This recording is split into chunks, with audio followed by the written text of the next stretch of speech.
Hello everyone, back tuning to part 2 of the GazWebits.com historic video extravaganza here on this Christmas Day of 2016.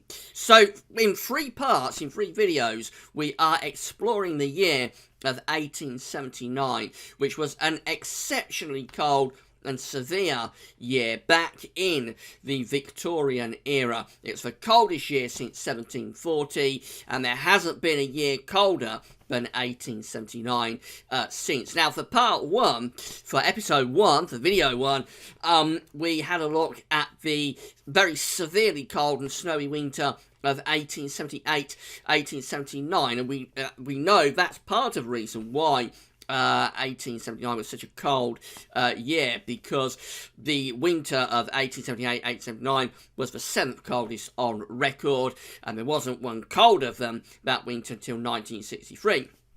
However, 1963 was actually colder than the winter of 1878-1879, and yet the year of 1963 was around a degree warmer than the year of 1879. So despite the fact that 1963 was a colder winter than the winter of 1878-1879, overall, the year of 1879 was substantially colder than 1963. And we're going to explore the reason why now in this second video, and then in the third video that is also here on the homepage at GazWebits.com on this Christmas Day. Never done anything like this before. Over the past Christmases and bank holidays, we do throw the website open to the historic videos, but they're always one-off videos. I've never had a trilogy of videos that go for an entire year as we've done, so this is entirely new for this Christmas. I probably won't do this again. It's a one-off just for this year, and I hope that you are enjoying it on this Christmas Day. Of course, if you can't watch the all 3 parts in one go, don't worry, they'll be kept at website indefinitely within our historic section, so you'll be able to come back and watch them on demand whenever you would like to do that. So as I say, we've already looked at winter of 1878, 1879. This second video, part 2, is going to explore the spring and the summer of 1879. And then part 3, we'll have a look at the autumn of 1879, and then the winter of 1879, 1880, which is also another very cold winter. So in 3 parts, in 3 episodes, we've got a trilogy of videos that are going to explain what happened and why this was such a cold year.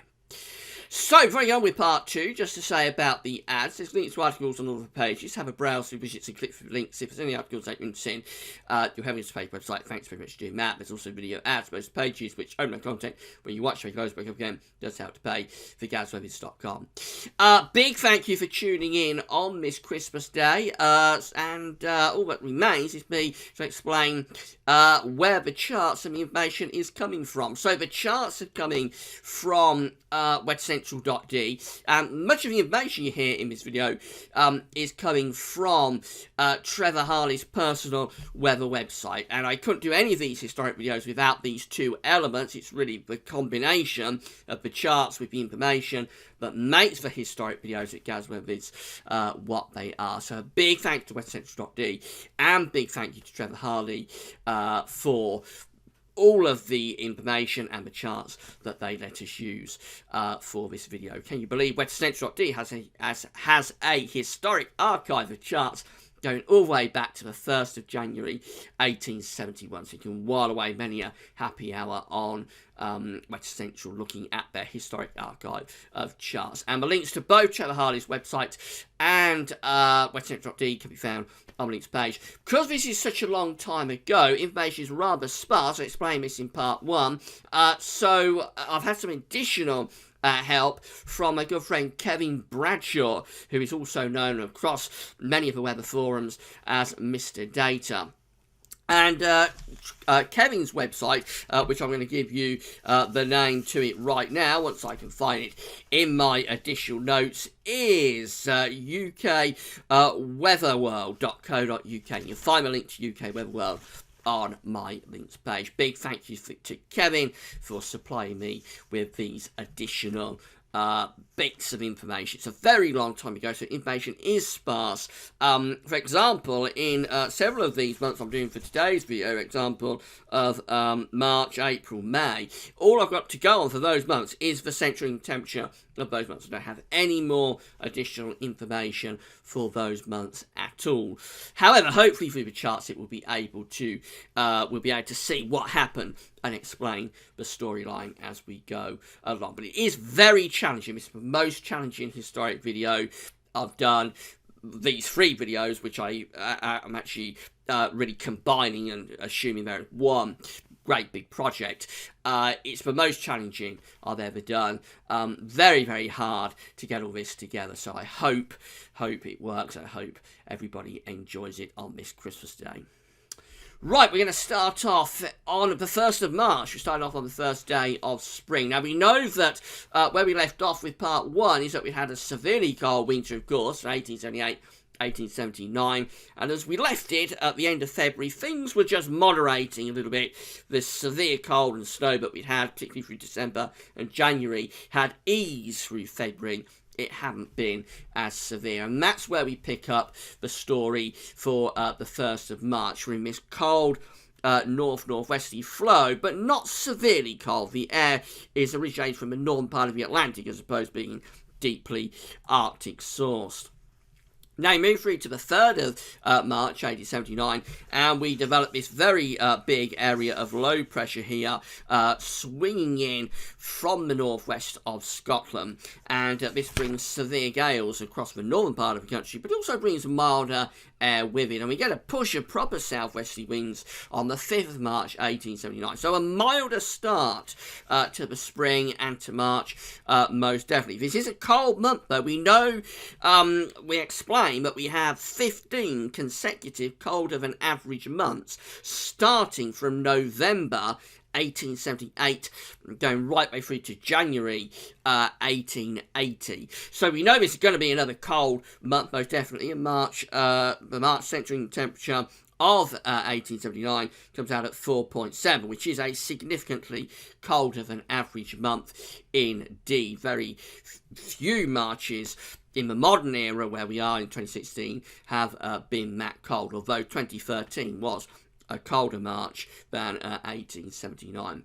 But here we are on the 5th with a push of mild air from the southwest. The upper air temperatures look very pleasantly mild there. All of the severe cold that we had through that winter, and you know all about that as you've seen part 1, has been pushed away into the east of Europe and has been moderated. So this does look very pleasant. You'll be getting temperatures probably up toward mid-teens Celsius with that definite feel of spring in the air. Obviously, it's going to get colder because we're going to come out with a pretty cold CET of 4.7. So what happens is that initially, yes, it is very mild. Again, we've got a push of spring there on the 9th of March. High pressure through Central Europe, low pressure around Iceland, bring those winds up from the south. That looks quite balmy. You could be possibly talking about temperatures of 15 or 16 degrees there, I would have thought.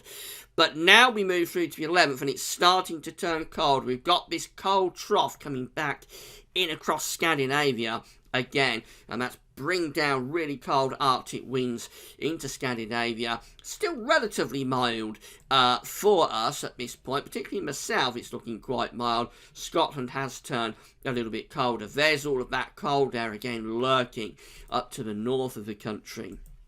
We go through to the 12th and the 13th, and look at this. We start to take that high pressure back into the Atlantic and move it up to Greenland again. There's a cold front pushing southwards, probably bringing a band of rain and reintroducing those very cold northerly winds from the Arctic. Look at the upper air temperatures, a surge of cold air again sweeping down, unusually cold, with minus 15 isotherm, back in towards Scotland, minus 10 isotherm across many northern parts of the UK. There'd be snow coming down with that. This is the upper air temperatures for the 14th of March 1879, and again looks really, really cold, especially in the north and the east. We've got high pressure, so probably not all that snowy, but it would be very cold. There'd be snow showers in the flow down the east coast, I would have thought, and some pretty severe overnight frost, and probably daytime temperatures again not rising above freezing. Look how cold it is under that trough over Scandinavia once more. And then fun and games on the 15th of March as we bring this low pressure into that cold air. That will be bringing a real snow event across most parts of the country. Snow pushing into the cold air, trying to dislodge it. And you've got a real battle taking place there. In the south, you're probably talking about rain there on the 16th of March, 1879. But for most parts of the country, you'll be talking about outbreaks of heavy snow. And that's particularly so for central and northern areas, where we've also got this gale force, bitterly cold easterly wind. Now that low pressure starts to slip away to the south on the 17th of March, and we build high pressure into the north. So the winds are going back into the east again. We know this was very common throughout the winter of 1878, 1879, and there we are, we're back into those easterly winds again. They'd be really cold, not as severely cold as they were back in January when we looked at them in part 1, of course, but nevertheless they would be very cold easterly winds streaming in from central parts of Europe. And we keep this weather going then into the second half of the month. Again, easterly winds through the country, probably bringing snow showers, particularly to England and Wales, maybe even longer spells of snow, with the upper air temperatures still looking very cold indeed. So the second half of March, interestingly, looks significantly colder than the first half of March in 1879, and that is something that happened in 2013 as well, quite unusually. We move through to the 26th of March, 1879. We're still in those easterly winds, bitterly cold winds, dragging snow showers from the east, and they're maintained through to the 27th, 28th as well. A deep cold pull is back in across Scandinavia and extending into Scotland particularly, but all places look cold. All places look cold enough for snow in what is a very prolonged winter. We're into the spring months now, well into spring. Month of March, but still no real let-up in this weather. However, we get to the end of March, and yes, we begin to ease that high pressure away, back into Western Russia, and low pressure starts to come in from off the Atlantic. So that's how we pick things up on the 1st of April, in a milder flow with low pressure out to the north and the west of the country. That low pressure dives southwards and brings cold air back down from the north with it again as we go through to the 3rd of March. But the 6th brings low pressure back in off the Atlantic once more. So again, we're going into slightly milder phase here. April 1879 comes out with central England temperature of 5.7, so it's a degree warmer than March, but still, nevertheless, it's a substantially and significantly colder than average April indeed. But this does look a little bit milder here on the 6th, with winds coming in from off the Atlantic. We go through to the 7th, and we can see we've got very mild upper air temperature, so that does look much more pleasant than we've had, what we've seen in the chart so far. I'm sure anybody that was alive back then was very grateful to get a little bit of warmth after all of that severe cold going on and on and on. However, on the 8th, we've got signs of trouble again. Pressure is beginning to rise over Scandinavia, and this low pressure that's stuck over the top of the UK, bringing heavy rain, but also fairly mild temperatures, is starting to get a little bit stuck there. And as we go through to the 9th, it's actually started to slip back down into the Atlantic as this high pressure over Scandinavia, again, it's trying to get the winds back into the east. And here we go, on the 10th of April, 1879, the winds are going back into the east again as this low pressure slips down to the south into Biscay, and there we are on the 11th. We're back to square one. The winds are coming in from the east. As you follow the isobars back, the air is originating from Russia, so a bitterly cold easterly wind again becoming established. Now, this is April, so it's not going to be as severe as it was in January, but this has gone on for so many months now. We started with the blocking at the end of September, when we looked at it in part 1, and the severe cold locked in November. We're now into April, and still bringing in these very cold easterly winds. And there's the upper air temperatures again, showing really cold air coming out of Russia, through Scandinavia, into the UK, on it goes, just never ending with this winter. And those cold upper air temperatures get even worse on the 12th of April, covering virtually the whole of the country then, in what would be a bitterly cold day. But winds in from the east, I would assume there'd be snow showers coming in from the east with those winds. Again, daytime temperatures are probably struggling to get much above freezing. I would have thought because of the strength of the sun, they probably do struggle above freezing, but won't be much in it, and nights would still be unusually cold and frosty. And then the 14th of April, this looks like a snow event, as we've got low pressure developing around Biscay, pushing up into all of this cold air that's being fed in from the east and the northeast. There's the upper air temperatures for the 14th, showing that it's easily cold enough for snow. And as this low pressure pushes up into that cold air, yes, I think it would be depositing a big dumping of snow across most parts of the country. Even though it's the middle of April, we're well into spring, but winter freeze goes on really with more heavy snow pushing northwards. Now this low pressure does carry on northwards into the 16th, and it starts to introduce slightly milder air. By the time we get through to the 20th, we are bringing milder air up from the southwest, but still an unusually blocked pattern really. Still got high pressure to the northeast, still got this low pressure to the west of Ireland. So although slightly milder air is being dragged up, mainly more than anything because of the time of the year, getting so late into the year now, we are beginning to bring milder air up from France. But even so, it's still an unusually blocked pattern. However, there's the upper air temperature showing that temperatures are probably lifting back up towards average, although it would be very wet. Then the 24th of April, well, look, we've still got high pressure in there around Greenland and Iceland, still bringing in those winds from the east, and that continues through towards the end of the month as well, really. This isn't very cold air being fed in from the east now on the 28th of April, but it's the pattern that's unusual. Still, the high pressure is centred around Greenland and Iceland, as have been so often since the latter stages of 1878, and still this low pressure to the south of the UK, which feeds the winds, funnels the winds in from the east and the northeast as well. We end April with high pressure toppling down across the country, probably cold and frosty by day, but some pleasant sunshine by night. Moving through to May, the final month of spring. 1879 has a central temperature of 8.9. It's another colder than average month. That is significantly colder than average. I can't remember the last time in the 20th century where we had a CET under 9 degrees. I'm sure somebody will let me know, but it's an unusually cold May that we have going on there. And overall, the spring of 1879 was the 13th coldest on record. So after the 7th coldest winter on record for 1878-1879, we have the 13th coldest spring.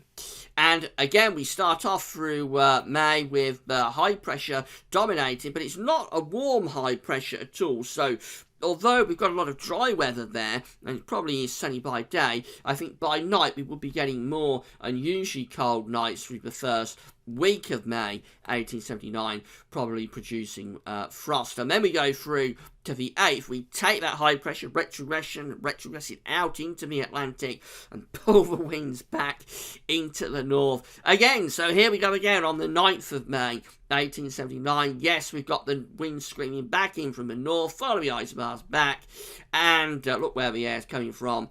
Way to the north, right the way from the North Pole. So yes, the northerly winds come back again to give us another blast of winter. There's the upper air temperatures for the 10th of May 1879, looking bitterly cold for most parts of the country, and very unusually cold for so late in the spring. Be seeing the -5 isotherm covering virtually the whole of the country.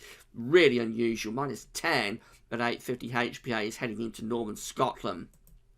Very unusually cold, and no doubt producing snow showers with that northerly wind.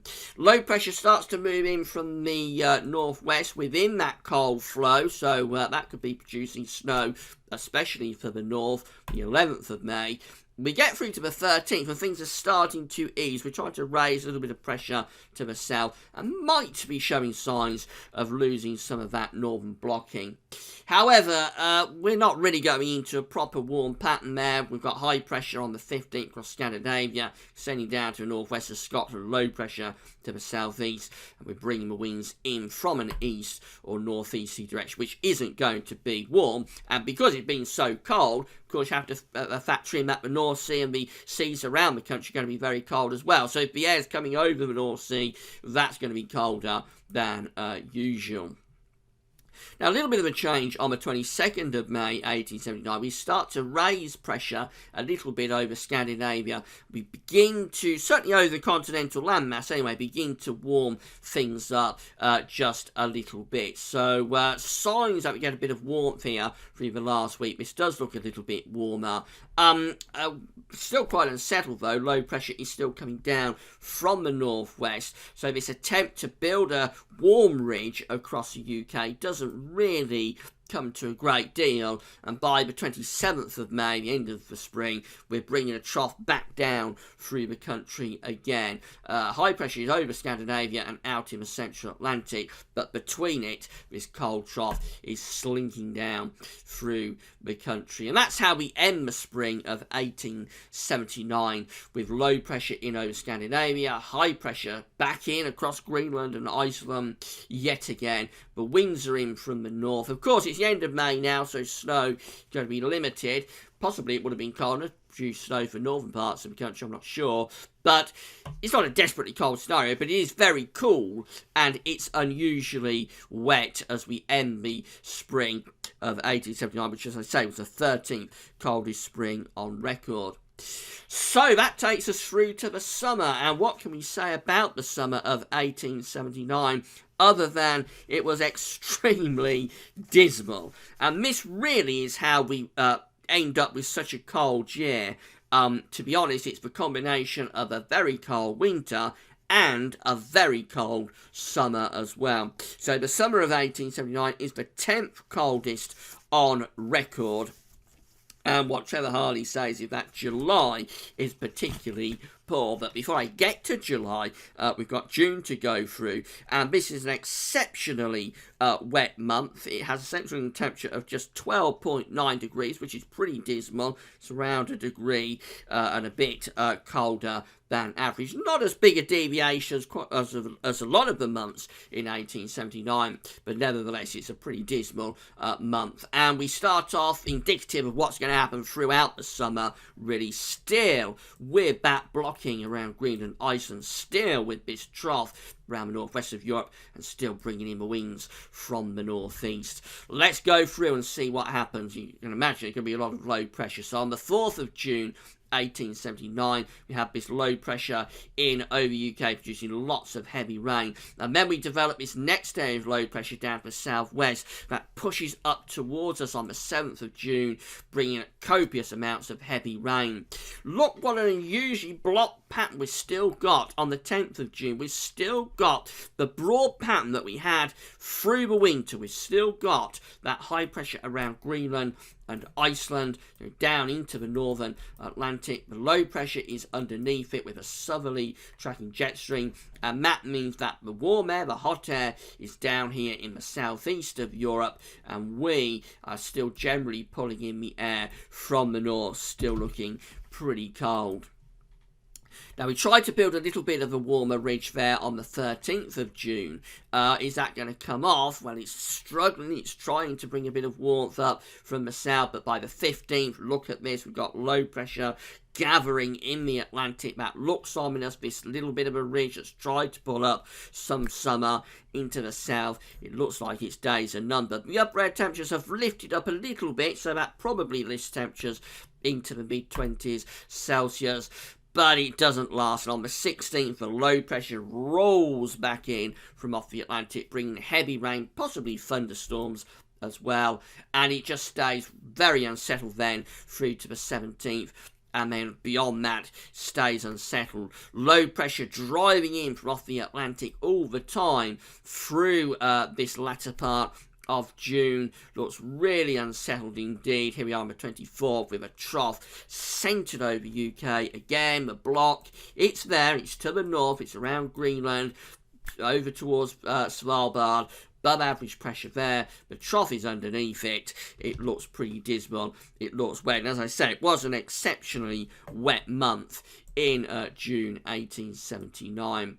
Looks like we're strengthening the jet stream here towards the end of the month. This area of low pressure is coming in with quite a strong southwesterly wind, so not only wet but also very windy as we're ending June. Again, pressure's trying to rise through Central Europe, but again, this area of low pressure in the Atlantic that's driving weather systems in. There's the upper air temperatures. We are bringing a surge of heat through many central parts of Europe, but we're on the periphery in the northwest. It's very close to pulling in some real heat, but doesn't come off. On the 29th, all that heat is swept away as these westerlies just come crashing in across the country again. That's how we end June 1879, looking really unsettled with quite a strong, for the time of year, jet stream coming in across the country. The only month I can compare that to, but had within the modern era, is probably June 2007. I think there would be a great deal of similarity there between those two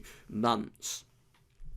So we're going to go through to July next. I'm going to get the charts in order. So what I'm going to do is just pause the video very, very briefly, and I'll get the charts in the right order, and then off we go again. So let me just pause, and then I'll be back in a sec.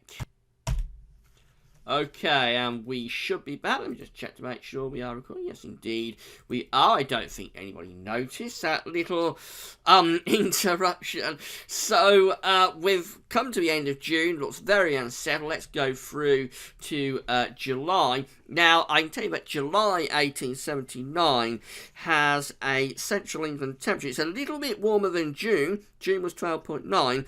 July central England temperature is 13.6, so it's not much warmer than June, which was an unusually cold June, but that is a very, very cold central England temperature for July. It would be one of the coldest Julys on record. Very unusually cold month with a CT, as I said, 30.6, which is 2.5 degrees. Yeah, that's 2.5 degrees below average.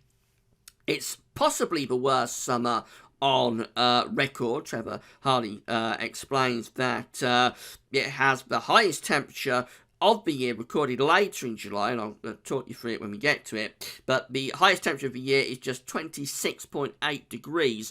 There's no summer back to 1659 that hasn't recorded 80 Fahrenheit, and this summer does just about get to 80 Fahrenheit. It's very, very painfully difficult to do it, and we only just get there. As I say, this is possibly the worst summer on record. And here we go for July 1879, with low pressure down to the southwest. Again, looks very cool, very unsettled indeed here as we're starting the month. We go through into the second, and it hardly gets any worse than that really for high summer.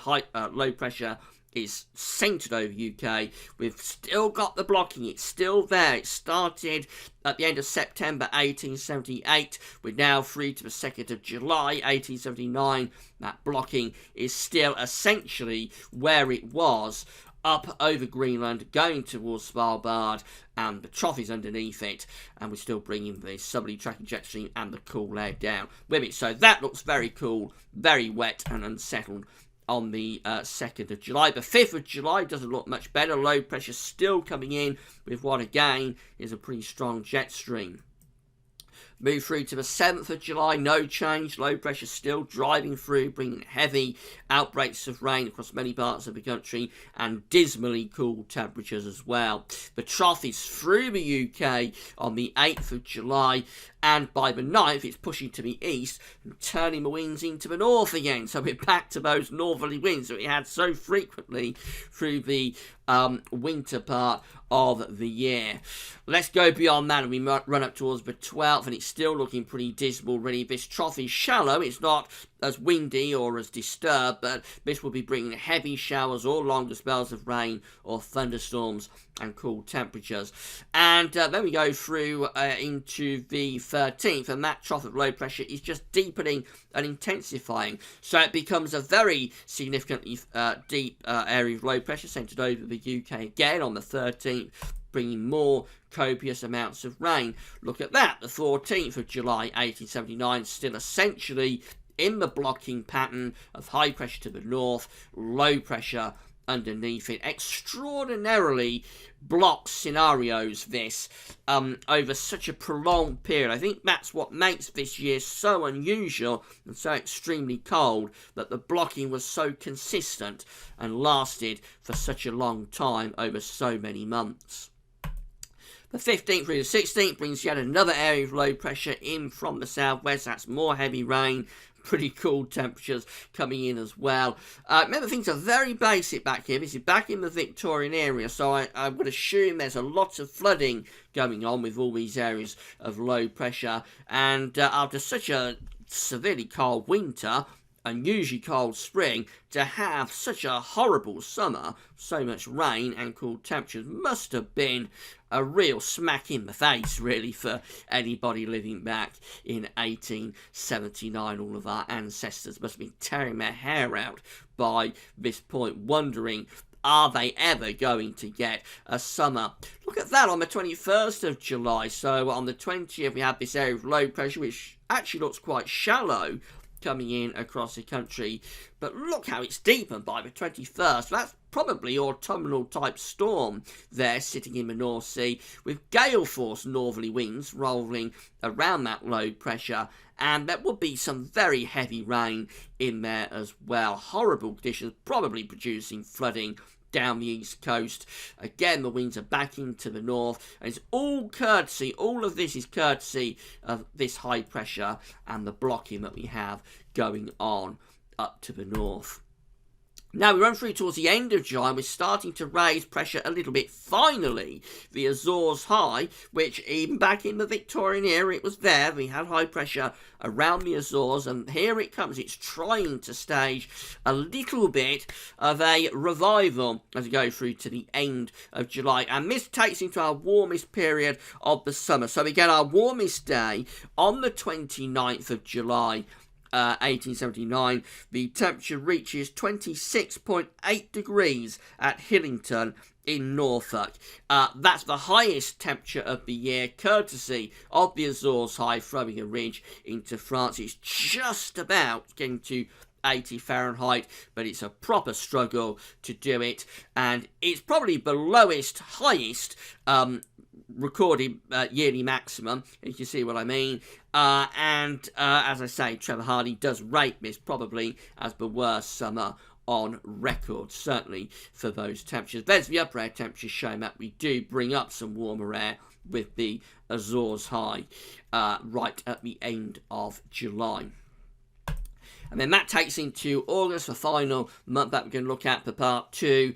And, well, low pressure's coming back in, or trying to come back in. We have got high pressure over Scandinavia. If that was to stick around, it could draw up some proper heat from the south. But it all looks a bit ominous, really. We've got low pressure out in the Atlantic. Low pressure is across the UK. This looks very thundery, actually, on the 1st of August. I would have thought there would have been some big thunderstorms in with that. However, still the ridge is trying to hang on here on the 3rd. It's centred over Scandinavia. It's trying to bring some warm air in across the UK. But its days look like it's numbered by the 5th. Low pressure starting to move back in from the southwest. It does look pretty hot across most parts of the continent, though, I have to say. I think through many parts of Europe we would be getting some pretty hot weather going on there. But for us, a deterioration is taking place quite evidently by the 7th of August. We're starting to return the blocking around Iceland again. We're getting all of these low pressures in the Atlantic, and we're starting to strengthen the jet stream and bring it back in. So that week or 10 days of warmer weather and drier weather at the end of July into the start of August, not lasting. And here we go, we're going back into the pattern that we know so well as we go through to the 8th of August 1879. This month has a central temperature of 4.5 degrees, and quite interesting, during that warmer thundery phase, we have hailstones the size of teacups falling in London, as I say, within those thundery, warmer conditions that we had on the 2nd and 3rd. Trevor Harley also notes that it's a very dull month. That central temperature of 4.5 is 1.3 below average. So June and August around a degree colder than average, but it's really the July that makes this summer so appalling, with the central temperature being 2.5 degrees below average. Here we go then, let's run up towards the middle part of the month. And again, we're trying to build a little bit of pressure over and to the east of the UK. So again, trying to bring some warmth up from the south. There's the upper air temperature showing it is a pretty warm day there on the 12th. We've even got the 15 Celsius iceberg just starting to flirt with Cornwall. But again, it doesn't last. The 14th, that high pressure over Scandinavia, which is trying to drag up the warmth from the south, being put under pressure by low pressure coming in from the west, and it all looks like it's going to go horribly wrong, and indeed it does so. By the time you get through to the 17th of August, low pressure is back in over the country, producing heavy spells of rain, and that takes us through then to the end of August and the end of the summer, looking really unsettled. Low pressure driving in, turning it increasingly autumnal, in fact, as we go through the final days of August. We're strengthening the westerlies, strengthening the jet stream, and here comes the low pressure again. 28th, it looks quite stormy actually, probably autumnal gales sweeping in across the country. Any hints of warmth that we had earlier in the month have well and truly gone by the time we get through to the end of August. It's all looking pretty dismal and pretty unsettled indeed. And as I say, that is the 10th coldest summer on record, primarily down to what happened in July, which was a very, very unusually cold month, really.